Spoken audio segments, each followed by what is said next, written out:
La perdrix et les coqs. Bonjour les enfants. Aujourd'hui, nous allons écouter une histoire, une fable, qui parle de liberté et de l'importance de se sentir chez soi. Notre histoire parle La perdrix et les coqs. Une perdrix fut capturée et placée dans une basse-cour. Imaginez-vous un oiseau qui aimait voler librement dans les champs, soudainement enfermé. Cette histoire va nous apprendre une leçon très importante. Écoutez bien. Un jour, malheureusement pour elle, notre perdrix a été attrapée par un piège. Elle a été emmenée loin de sa maison, de ses champs et de ses amis. Elle s'est retrouvée dans une cour de ferme, un endroit très différent de ce qu'elle connaissait. La cour était pleine de bruit et d'odeurs étranges. Mais le pire, c'étaient les coqs, de gros coqs, forts et agressifs, qui régnaient sur la cour. Chaque jour était un combat pour la perdrix. Les coqs n'arrêtaient pas de l'attaquer, de la piquer et de la chasser.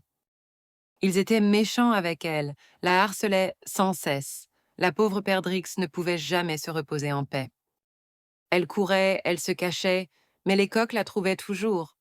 C'était une vie de souffrance et de peur.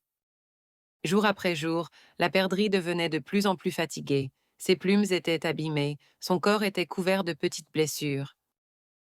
Mais le pire, c'était la blessure dans son cœur. Elle était triste, désespérée, et se sentait complètement seule.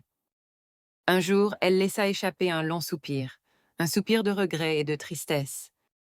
Elle rêvait d'une vie meilleure, d'un endroit où elle pourrait enfin être en paix. Alors, un jour, la perdrix a compris quelque chose de très important. Elle a réalisé que la liberté était plus précieuse que tout.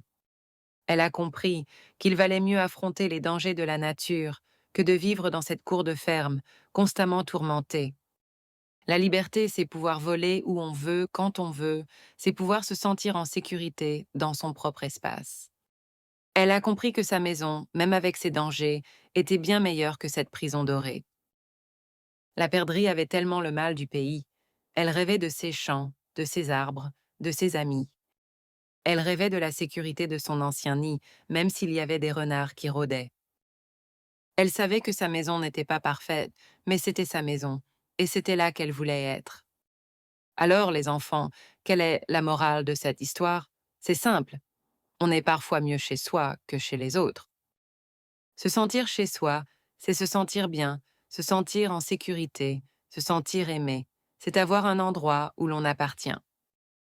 C'est important d'apprécier le confort et la sécurité de notre propre environnement, que ce soit notre maison, notre famille ou même notre cœur. Parfois, on pense que l'herbe est plus verte ailleurs, mais ce n'est pas toujours vrai. Souvent, ce qu'on a déjà est le plus précieux. Alors, n'oubliez jamais d'apprécier votre propre place, votre propre maison. C'est là que vous êtes vraiment vous-même.